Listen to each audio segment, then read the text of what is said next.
waddankan waa waddan dimuqraasiye waana waxa weeyaan waddamaha Afrikaanka waddamaha yar oo dhowrka oo fara ku tiriska oo sidii xornimo aan u helnay ilaa iyo hadda dhexdooda 64 shantii sanaba doorasho la sameeyay waxaa nasiib xumaa wasiirka anaga arrimaha dibadda oo nin maaragtay sharciga soo bartay baarlamaankana sanado badan ku jiray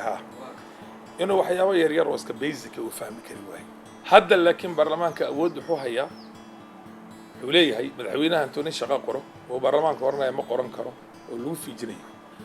marka sharcigaas anagu hadda awoodiisa haysano oo baarlamaankana uu awoodda leeyahay ninka wasiirka intuu imaado oranaya gudoomiye ku-xigeenka baarlamaanka ayaa la baaraya oo guddi baarlamaan ayaa baaraya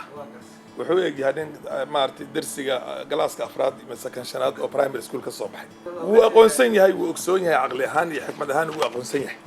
laakiin dad ku adeegan haya ayuu ku qancin haya in loo arko inuu u dagaalamayo u shaqeynayo anigu waan tagay Allah saarad